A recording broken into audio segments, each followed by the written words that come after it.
So we currently have about 23 college-age youth, 90% of them of color, that are on our payroll, and several of them are here now. And part of their job is to run a platform called What Once Was, or WOW. And What Once Was is really about exposing the history that hides in plain sight. So if you've been in Austin over the last 10 years and you look at the skyline, it's changed drastically. And what we've been able to do with What Once Was is really using augmented and virtual reality, going out into the community, collecting oral histories, and then leveraging those oral histories to create these location-based experiences that expose and highlight the history that's hiding in plain sight. And what we're really doing is building this community of practice where we have college-age youth that are going out in the community. They're going into our K-8 schools and helping students use these same tools to unpack their own stories and learn about the community. And that's where we really start to intersect with Amy and Austin Energy on this project that we're going to talk about here in a moment. You know, just add from the perspective of to start to bring this together, how it all coincides, is just to add to, and why we thought it was important to highlight this at ETS, because both of these folks to my left and the right, this is a year-round thing. This isn't something just for a one-time thing. It's just a tireless commitment to amongst their teams, amongst their partners. And so it's important to highlight and talk about that, because sometimes in the world we live in, you see things do it for that shiny objectness, right? And I understand that's a part of any marketing strategy, but the effort and the commitment is real, and it is deep here in Austin, in this Austin community.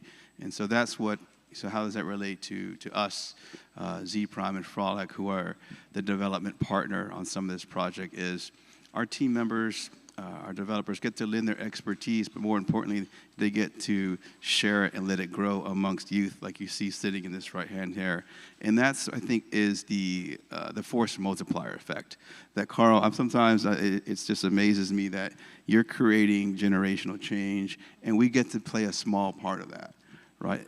And then companies like Amy, who are willing to lend their trust to say, hey, we're going to partner with these youth, and yes, they are talented and they are highly capable. And I think sometimes that gets misconstrued, and when you talk about working with different organizations, but in working with Carl and E4, like we want to try to do as many collaborations like this as possible, but it does take some trust to be, it's okay to fail, it's okay that there's challenges sometimes with the youth who are working on these things, but when you have effort, you have a passionate group in front of you, you can see some magic come to life. So I think what Carl didn't mention about What Once Was, I think the first iteration of this was launched in South by Southwest in 2022, and it had 5 million plus of organic advertising associated with it. Is that about right? Yes. Yeah, so then that's real dollars that he can relate to and go back to different partners and say this is the impact from a financial perspective of investing in this type of projects and platform. And that first project highlighted 5 different locations in East Austin, is that right? Mm-hmm. And so that's how, and in that project, so our collaboration with Austin Energy goes back 10 plus years, and I said, Amy, you should try to be a part of this, and it was super late, but they were able to be a small partner in that first launch. And so fast forward now to 2024, and that brings us to today, and so now I'll pass it over to Amy, and you can take it from here. Yeah, thank you for setting that up, and well said, Jason. So when I got the call from Jason to check this out kind of last minute at South by Southwest, I kind of got to get like an inside view of what they were doing. And the connection point for us, I'm on the electric vehicles and emerging technologies team, both of those. And so what really hit me was the augmented reality piece. We've done a lot of virtual reality with students and with adults as well, which is super fun, but the augmented reality piece was very intriguing. And then when I saw the stories, these untold stories of not only places, but people in the community that have shaped Austin, my hometown, have shaped Austin, that have been forgotten and have not been told. I was on board. I wanted to work with Carl, and so we have been working, I guess, ever since then to find out how to really connect further beyond that and around renewable energy, around sustainability, around access to reliable electric transportation. And so that's really how we got started. Also I think Carl mentioned it, with his creative background, we both share that. And I'm a firm believer that the creative arts are so important in telling these stories, and we're getting to work with the youth that are bringing their creativity to create these digital things for us to play with and to learn from. So the creative arts really does fuel a lot of this. And I heard a thought leader one time say, when I first got into energy, because I have not always been in energy, I've not always been in technology, actually quite the opposite, and at times I don't know how I found myself here, but that's the journey of life. Young people, that's your journey of life. You never know where it's going to take you. But the thought leader said, and it was actually at an Energy Thought Summit, my first one, that it's going to take the engineers, the scientists, and the creatives to come together to solve the greatest challenges of our times. And so at that point, I was all in. Yeah, and I guess, the idea for me, I developed this curriculum on virtual storytelling to make it really easy for people that don't have a lot of technical knowledge to tell a meaningful story within a few minutes, so to speak. And so this idea of being able to highlight a place that you know of, that you're familiar with, and be able to tell a story about that and be able to generate that was like kind of the kernel of the idea behind this. And, I guess this is also a time to really start to segue into our project with Stevie, the dinosaur. You want to talk a little bit about Sure, Stevie? I'll talk a little bit about Stevie. So we have at Austin Energy, we're working on all kinds of different campaigns at different times, and we launched a few years ago with my colleague Bobby Godsey in the house, How Will You Say Goodbye to Gas project, and it was fronted by Stevie, the EV11 T-Rex. And Stevie went viral, all right? Stevie has a hashtag, Love Stevie. So if you check that out, you'll see unbelievable amounts of content. We have videos of Stevie. Stevie is a thought leader with millions of years of experience out in the field. And Stevie's out there helping promote electric vehicle transportation and also all the things, electric fuel, things that are powering this new movement of mobility, our wind power, our solar, and how all this comes together. Who better to talk about this? Somebody that really understands fossil fuels and really understands energy. So that's Stevie, the EV11 T-Rex. And we found that obviously with the youth, Stevie was an icebreaker, and honestly with adults as well. And so Stevie has really created a legacy over the millions of years, but also in the short time that he's been a mascot for our team, the EV team at Austin Energy. And so when we were talking with Carl, we felt that with the young people, this would be a connecting piece. And so Stevie, actually, you'll hear a little bit more about it. Stevie has retired from the team, but Stevie's going virtual. All right, so Stevie's going virtual, and Stevie is actually moving into a mentorship role with our young people, and you'll hear more about that. And so we felt that was something that we could really latch on to that would help tell these stories at the different locations around sustainability. And along those lines, and I'll start to talk a little bit about our process, we started thinking about Stevie the dinosaur.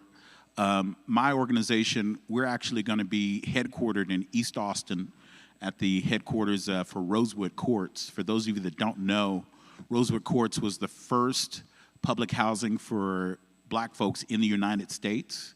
The land was taken through eminent domain. It used to be Emancipation Park, and they have completely redoing Rosewood Courts They're reestablishing Emancipation Park, so there'll be an outdoor park there as well as a welcome center, and we're going to be headquartered there. And we're going to be doing genealogy research and leading historic tours throughout the city. And so with that in mind, we thought about, well, what if people could go and visit Stevie at different locations around Austin? And so we started working with Austin Energy and Z Prime, and also at the University of Texas, they have a group called, in the Moody School, they have Moody Scholars. And so we had this group of Moody Scholars. They each chose a location that they did some research on to give us a good, firm primary research basis to go from. And then we had our creative team start to work on 3D models of Stevie. And now we have the start of some augmented reality stories where you can go and visit Stevie around the city and learn different things about the EV journey. And the thing for us is that ultimately what we want to do is have this be a scavenger hunt that youth can go on. And as a part of our headquarters, we want to have electric bikes. We're looking to have a fleet of electric bikes where we can take people on tours. But the idea is that people can participate in this scavenger hunt, and they'd be entered into a raffle to win an electric bike themselves. And so it's the idea of how do you start to set up the basic components in place where you have this community of practice and people that are regularly talking about the history of these places, and there's this thread of mobility that's weaved in there as well.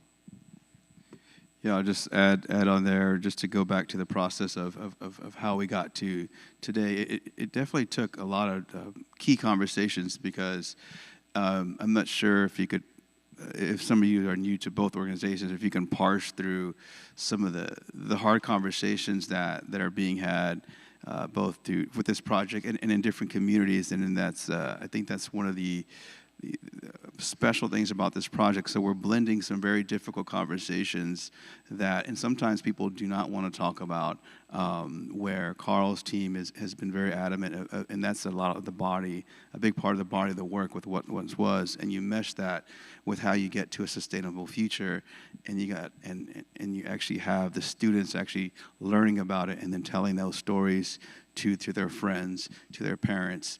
And then that's what leads us to this project, right, of how you do that. And yeah, AR is cool, but AR is just the storytelling tool in this space. It is not the main character. It is just the messenger in a lot of ways. And you'll get to see a sneak peek of that here towards the end. But I do give a lot of credit for Amy and Carl being able to blend these tough conversations, whether it's redlining, whether it's where you built, where the city of Austin historically maybe placed some fossil fuel generators, and those are part of this story we're telling using Stevie, right? Because you got to mix a little levity with the heavy stuff, and this is just a really unique way to do it, and really excited to show and share a little bit more here in a few minutes. So with that, so what we're going to do now, we're going to show you a quick sneak peek of that. And then after that, we're going to have a few of the actual students come up and share, because this is past, present, and future, right? And so this is Stevie, and he is they are a joyful fellow. Yeah, give it up for Stevie. He's retiring. It's official. Stevie gets around the community, as you can see. And yeah, there was over, I'd say, 100 photos we had to choose from Stevie, but I like this one, just the joy there. You love Stevie, you want to keep loving Stevie, but as Amy can tell you much better than I can, just the impact that Stevie has had on a lot of different ways, and has been a big ETS fan. He was ETS keynote, I think, in 2018 or something like that too. So they have had their share of exposure. You put the Stevie's bio up next. I think I left the clicker. So that's 65 million years. I'd say Stevie has skin in the game. Yeah.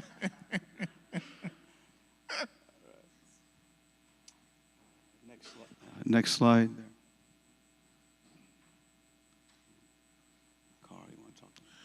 As I mentioned about what once was, what we've been doing is like at South by Southwest, when we worked with Z Prime, we put these big signs up on the street that says, "Hey, something used to be here. You want to find out what it is? Scan this QR code." And so people be able to scan those QR codes, and then with AR, they get some type of interaction that they see about the history of that place. And so that's what that's basically what we're looking at doing with this project and with Stevie. Thank you. Next slide. Yeah. And this is a sneak peek of the current project that we're working on, and this is actually placed at Seahome on Electric Drive. And Mamie, do you want to share a little bit about the Seahome location there, or Electric Drive? Sure. So it's kind of in the heart of Austin. It's off of Lady Bird Lake over there, and this location used to be the original power plant in Austin. And now it is more of less a museum. And the street that we have there, our team a few years ago, in fact, Bobby again, my colleague, worked with the city of Austin to rename that street Electric Drive. And what we've done with it is we've created a mobility showcase. So that's where there's fast charging infrastructure where people can go down and charge their vehicles. And it's the #1 charging location in the state of Texas, by the way. And then there is a big solar kiosk. It's completely off the grid where people can come and sit under, and they can charge their laptop, their cell phone, even their electric bike while they are waiting for their car to charge. And that actually was a piece of installed art. So it would combine, again, that creative with infrastructure, creative with technology, and that was art in public places, so it's really nice to look at too. And then we've got City of Austin has electric bike share on the same area there that people can access. And then one other thing, just to kind of give you an idea about what it is a good place to add electric vehicle charging, is it's across the street from some retail. There's a coffee shop where people can go and have a coffee. There's Trader Joe's where they can walk over and do a little grocery shopping, or they can hit that trail on that electric bike, or even walk that trail by the lake while they are charging their electric vehicle. And as you see, Stevie is going to be talking about this location, and we'll give some more of the history there on that. But also, it's going to be a place where we will be memorializing Stevie. Virtual Stevie will be down there, so we're pretty excited about that. Thank you. Yeah, you have a quick look at an early version of our virtual Stevie, and it's so the app will be in both the Apple Store and also available in the Google Play Store, and it's a geolocation based augmented reality app in these 5 locations, really backed up by a lot of the research done by the E4 team and the UT Moody Scholars team here, and you'll get to hear from them there. So with that, you can play that quick short of the video, and it just gives you a little bit more of example of what people will see when they pull up to one of these sites. And for just a little background on the digital design of taking Stevie digital was actually done by on the E4 team, and then it was passed over to our data modeler to give it a little more polish. Still have some work to do, but here's just an early look of some of that work and how you can bring something to life and merge all these really unique things together. And I'll just add, why the bird. So Stevie doesn't talk. And never has. Stevie communicates in Stevie's way. And so the bird has a lineage to dinosaurs, birds do, and so that's one of Stevie's distant relatives.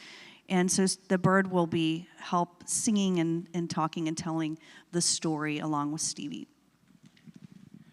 All right, well, that concludes our section. We'll be doing a more formal launch when the apps go live and when all the research is done. So we're really excited to continue on this project. I didn't know if any of you want to add any further things. If any of you have any questions, both Carl and Amy will be here at ETS, and then we'll... Should I call up the docents? Yes. I'd like to invite a couple of our digital docents is what we call them, content creators, Rhiannon Ferguson and Louis Guapo. Why don't y'all come up here for a moment?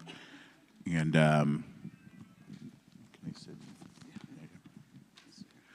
Do you want them to sit here?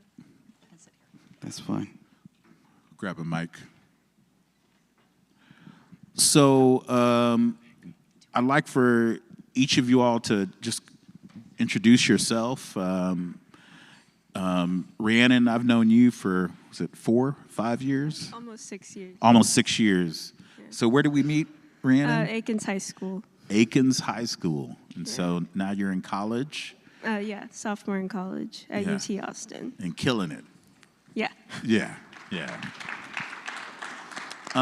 So just tell us, I know you're in school, tell us what you're in school for, and tell us about your experience working on this project. Okay. Well, at UT Austin, I'm studying arts and entertainment technologies, going for like a video game design and character design route. And working on this project has really kind of helped me with that path because I've gotten to design the character, work collaboratively with the other docents to make it come to life in that way. So yeah, it was a pretty good experience. And you also got to work side by side with professionals. I know you work with Z Prime's creative director and his technical team. Mm-hmm, yeah. Can you talk a little bit about that? Well, it was really nice getting constant feedback on my characters, and that's the main thing. Feedback is really important. Iteration is always important. Just going back and forth until you get to a final product, because the first thing never ever looks the same as the very last thing. So being able to go through that process was really enlightening. Awesome. And Louis, I've known you for a couple years now. We just met like last year. Okay. That's a couple years, right? Yes. So, Louis, tell us about your background and what you do for E4Youth. My background is actually not really on the creative aspect, more in the tech aspect. Before this, I mostly involved like in the IT field, all the way to like system administration stuff. Departed, wanted a career change, jump into like pick up a camera, and from there just use the camera as a vehicle to go to places where I want to go to. So from there, I mostly kind of forced myself into learning photography, videography, design, websites, and all kind of stuff. And it was really fascinating. Later on, I kind of stumbled upon E4Youth through two of my old friends from college. And also since we were all at the Capitol Factory, that's where I stumbled upon Carl as well. And that's where I got introduced with a lot of the creative folks and creative youth and how they were helping, giving back to the community, building all these awesome toolkits. And for me, that was fascinating because you were merging like that technology aspect and also merging the creative aspect. And also kind of like at the same time in a good sense of way of giving back to the community, but at the same time also focusing on doing something for the future as well. So for me, that was a very fascinating thing, and I just enjoyed it. Kind of joining the team, and I just ended up helping everywhere I can in a way. So yeah, it's like a fascinating thing that I was able to enjoy this group and team, and Carl as well. Awesome. So can you talk about your experience working on this project?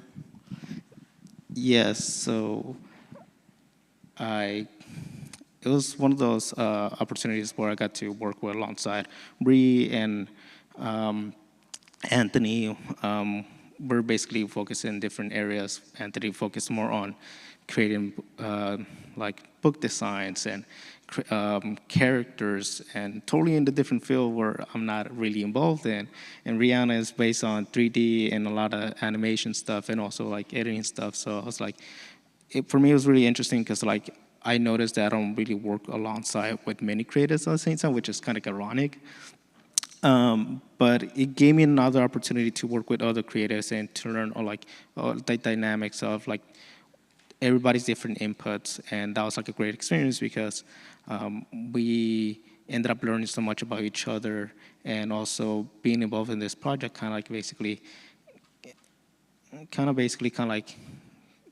pushes you to find new ways to find a solution to different things. Awesome, awesome. So I guess the last thing, because I know you all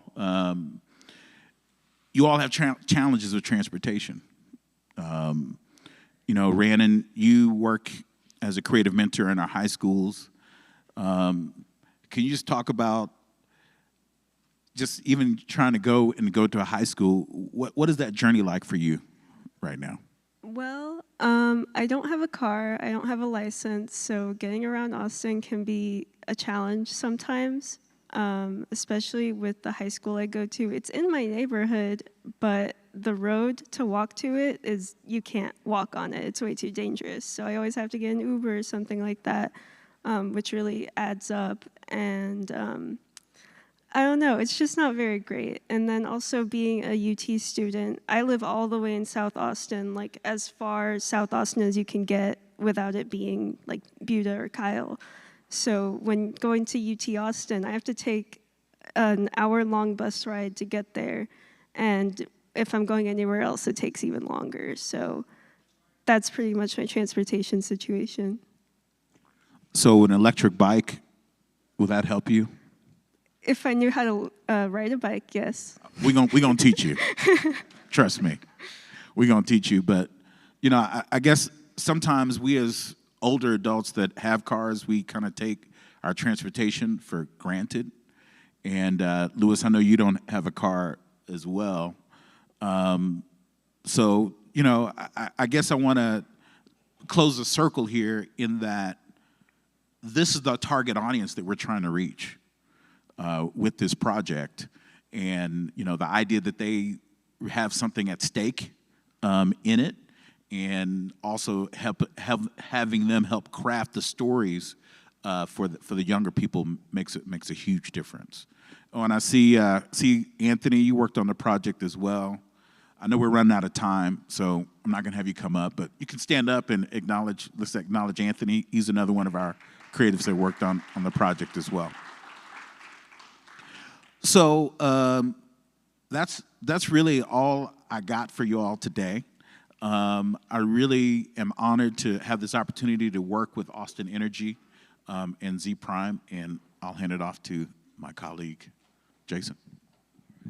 Thank you, guys. Thank you. So next up, Amy, you want to take it? It's so important in this project. I think, in fact, the most important component is hearing from the youth and from our students, because this is all about developing future leaders.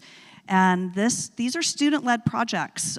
So I would like to bring up a fellow, a UT grad that we were working with as well, and she's going to tell a little bit about her journey. And her name is Michaela Sample. Come on up, Michaela. Thanks, guys. Here, I'll take those from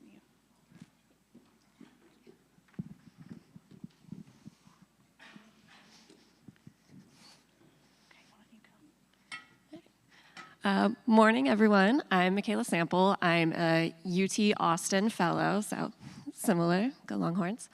So my journey into energy and transportation has taken quite the route. I did my undergrad out in Portland, Oregon. I also did not have a car at the time. But something that was really important to me was the public infrastructure, the bike lanes, the ability to take transit. I did ride a bike, and that was able to really open a lot of doors for me in terms of getting to campus and getting to work. I am a native Texan. I come from Amarillo, so very much so familiar with car-dependent culture. But getting out to be in Portland was really wonderful for me, seeing a different way that cities can be built and operated. When I was in Portland, I unfortunately had a series of unfortunate events and lost my housing. In a good way, I had a pretty nice network of folks who offered me their couches. I got a house sit, but the place that I was sleeping every night was all over the city.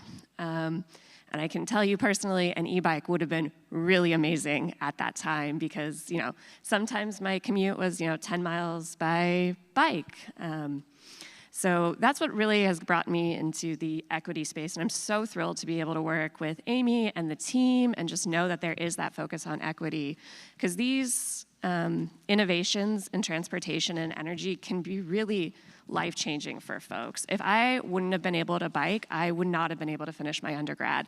I'm really proud to say that I got my degree as a civil engineer, was able to work in engineering for a few years, and I've been pretty excited to go to UT. I got my master's in public affairs, and I really want to just be able to bring that ability to other people to have safe, reliable transportation to get to the places that they need to go. So very excited about the work being done at Austin Energy. Really cool to hear about the E for Youth program as well. All righty, thank you. Thank you, Michaela.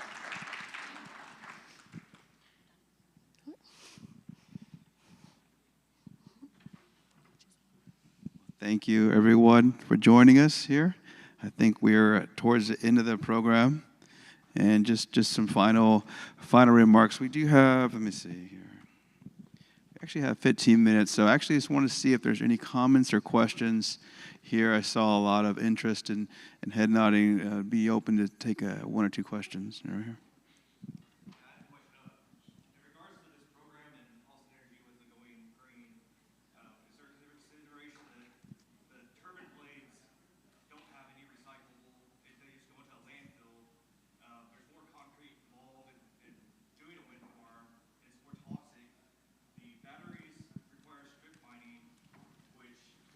Forced, and there's no recycling the batteries.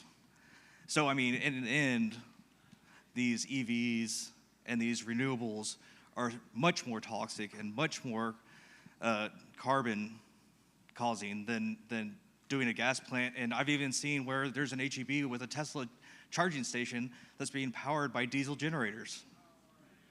I mean, it's kind of like a Houdini act. Like putting your trash in a garbage can and just assuming it disappears, it doesn't go anywhere. Well, I think, all the things that you're mentioning, there's truth in all of that. But it also is an emerging technology, and it also is where the movement is going. And we are recycling is a huge piece of what all of our very smart engineers are working on. And it's going to be addressed. And we are looking, from the utility standpoint, in terms of batteries. What can we do with batteries when the battery is no longer serving a car? What are we going to do with those, okay, once we get these millions of EVs on the road? So some of the things that we're looking at is those batteries are still have life on them, and we can repurpose those to help and provide resilience for the grid. So we are looking at different things. Battery storage, we have a whole crew of people that are working on that, as well as recycling the industry. This probably topic is for another panel, but it definitely is, going to be creating new jobs for people. It's about workforce development. There's a big disruption with all of these technologies, and it's going to displace people with certain skill sets. And that's why some of the work that Carl and I are doing to ensure that we are putting in place some workforce developments to help transition people and learn new skill sets. We're going to need that whole market of people that are trained to be able to not only envision, but to completely implement recycling programs so that we can address, this is all about emissions, and we are going to run out of fossil fuels. That's the truth. We will. It's not, going to continue. So we're trying to come up with innovation that's going to clean our air quality for our environmental health and wellness, for climate impact. We have these storms that are, getting more frequent, more worse. This is something that has to be addressed, but it does not come without risk mitigation. It does not come without thinking about all the things that you mentioned. I just wanted to make one more comment real quick. It's just a comment, real quick. Just that first cars were battery powered and they went away. Just comment. It'd be lots of fun to take your dinosaur and deal with dinosaur information. Who owns the dinosaur? What do they get out of putting a splinter of doubt about another possibility for sustainable energy in the future? Is the dinosaur drinking dinosaur juice to power it, like many of our cars? I think that we've got to appreciate that there are challenges, particularly in upcycling the rare earth minerals out of batteries. We need to educate people that there are methodologies through hydrogen injection to upcycle these materials with far less waste than conventional. But dealing with the fun of information or misinformation, depending on what third of the population you live in regarding sustainability, could be lots of fun with the dinosaur. And so I would get the young people thinking about these concepts of, misinformation, information, kind of what's real, how do you get down to it, letting people have the information they need to make their own decisions. But you can't ignore this misinformation, in my opinion, that puts a splinter of doubt in probably the biggest hope that we have for ourselves and our future generations. There's a massive paradigm shift that's happening right now in technology and energy across the board, transportation. And so, it's happening, so we have to be a part of it. Otherwise, it's going to pass us by. And so using things that can reach out to people and break the ice, like Stevie, that's one way to get the conversation going. So that's really the thought behind it. And we've seen success, proof of concept already in the Stevie campaigns that we've run. And it really is to give people an option to think about the future and their role in it.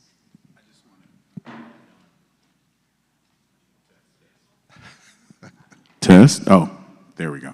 I just want to add on, part of the issue is that we've had people that have been cut out of the conversation for a long time.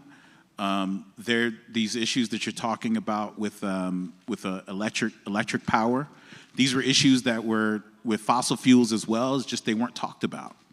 And so part of the reason that we're bringing all of these people to the table is so that we can find these solutions faster. Because we have a finite amount of time in order to be able to address these things. Doing nothing is not an option. We can do nothing, but that's not going to do anything to address the future and make life better. So, those are legitimate concerns that are being brought up. But unless we start to include everybody in the conversation, we're just not going to get to the solutions any faster. You may have answered my question, but I want to know from both of you, what has been the biggest hurdle that you've had to overcome to create the energy to get to where you are today, right, in this process? What has been the biggest hurdles that you've had to overcome collectively to get to the places you are today? Wow. 400 years of... there's lots of hurdles that are, there's many layers to it. I think that somebody who's had a career that's been based in technology, I know a lot of people like to say STEAM. These problems are not going to be solved by engineers alone. It takes the entire creative class. It takes the educators, it takes the creatives, it takes the technical folks, all coming together with their disparate backgrounds and domains of expertise, coming together and concentrating on these problems together. And so that's a huge thing to overcome. And honestly, I think the biggest obstacle is the lack of community, the lack of actual relationships.